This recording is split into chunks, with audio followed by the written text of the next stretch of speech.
بسم اللہ الرحمن الرحیم۔ السلام علیکم ورحمۃ اللہ وبرکاتہ۔ ان الحمد للہ نحمده ونستعینه ونستغفره ونستهدیه والصلاة والسلام علی رحمت للعالمین صدق اللہ العظیم۔ حاضرین و ناظرین، یہ درس نمبر 1565 ہے اور آج سورۃ العنکبوت کی 2 آیتوں کی تلاوت اور تشریح کی جائے گی، آیت نمبر 8 اور 9۔ چلیے سب سے پہلے ہم ان 2 آیتوں کی تلاوت کرتے ہیں، لفظی ترجمے اور ترجمے کے بعد تشریح کرتے ہیں۔ اعوذ باللہ من الشیطان الرجیم، بسم اللہ الرحمن الرحیم۔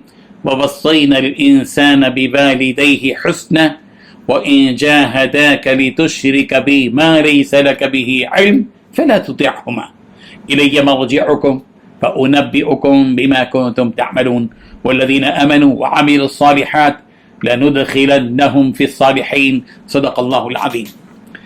لفظی ترجمہ یوں ہے، ووصینا، اور ہم نے وصیت کی، الانسان، انسان کو، بوالدی، اپنے والدین کے ساتھ، حسنا، نیکی کرنے کی، وَإِنَّ، اور اگر جاہداں کا وہ کوشش کریں تیرے ساتھ، لتشرکا، کہ تو شریک ٹھہرائی، بھی میرے ساتھ، ما لیس لکا، اس چیز کو کہ نہیں تجھے، بھی علم، اس کا علم، فلا تطعہما، تو ان کی اطاعت نہ کر، الیہ، میری ہی طرف، مرجعکم، تمہاری واپسی ہے، فانبئکم، چنانچہ میں تمہیں خبر دوں گا، بما، اس کی جو کچھ کہ کنتم تعملون، تم عمل کیا کرتے تھے، والذین، اور وہ لوگ جو آمنوا، ایمان لائے، وعملوا الصالحات، اور انہوں نے نیک عمل کیے، لندخلنہم، البتہ ہم انہیں ضرور داخل کریں گے، فی الصالحین، صالح لوگوں میں۔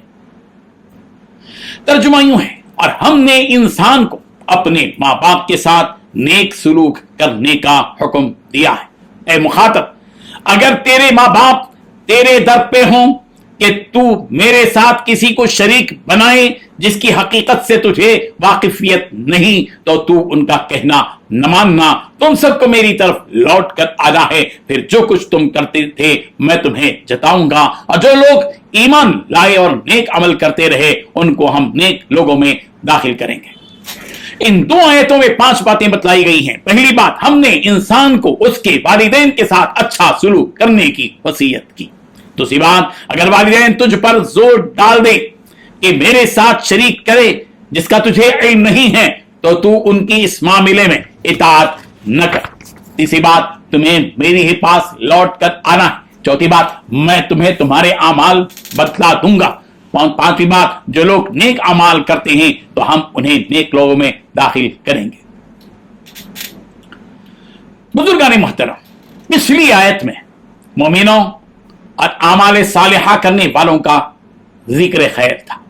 اس آیت میں ایک اور عمل صالح بیان کیا جا رہا ہے کہ اللہ تبارک و تعالیٰ مومنوں کو بطور خاص اور تمام انسانوں کو بطور عام یہ حکم دے رہے ہیں کہ تم اپنے والدین کے ساتھ حسن سلوک کرتے رہو، اچھے انداز سے اور نرمی کے ساتھ پیش آتے رہو، ان کی خدمت اور اطاعت کرتے رہو، ان کا کہنا مانو۔ یہ بات بتائی گئی۔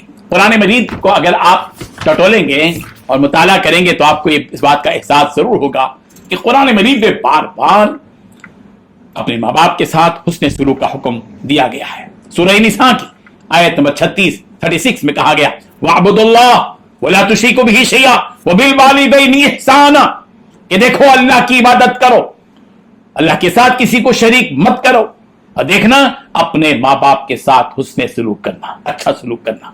سورہ بنی اسرائیل کی آیت نمبر 23 میں کہا گیا، وَقَضَىٰ رَبُّكَ أَلَّا تَعْبُدُوا إِلَّا إِيَّاهُ وَبِالْوَالِدَيْنِ إِحْسَانًا، کہ تیرا پروردگار صاف حکم دے چکا ہے کہ تم اس کے سوا کسی اور کی عبادت نہ کرنا اور ماں باپ کے ساتھ حسن سلوک کرنا۔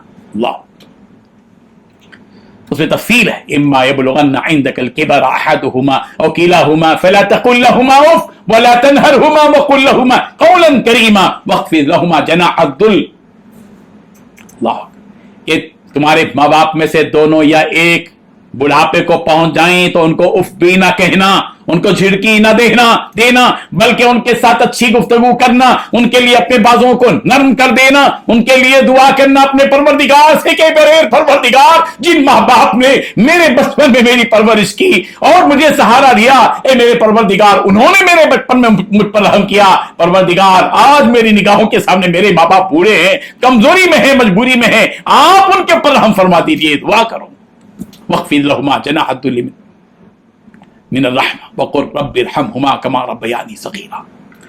सूरह लुक़मान की आयत नंबर 14 में कहा गया, ववस्सैनल इंसान बिवालिदैहि हमलतहु उम्मुहु वहनन अला वहन व फिसालुहु फी आमैन अन इश्कुर ली व लिवालिदैक इलैयल मसीर। हमने इंसान को हुक्म दिया, वसीयत की कि वो अपने माँ बाप के साथ अच्छा हुक्म दे और इस बात पर नजर रखे कि उसकी माँ ने उसको पेट में किस तरह तकलीफ पर तकलीफ सह कर उसने बर्दाश्त किया और 2 साल तक अपने बच्चे को दूध पिलाती रही। ए इंसान, उन माँ बाप के एहसान को इतना ही याद कर जैसे तू अपने रब के एहसान को याद करता है, और तू जिस तरह अपने रब का शुक्र अदा करता है, अपने माँ बाप का भी शुक्र अदा कर। अनिश्कुर ली वालिदैक, अल्लाह कह रहे हैं मेरा भी शुक्र अदा करो और अपने माँ बाप का भी शुक्र अदा करो।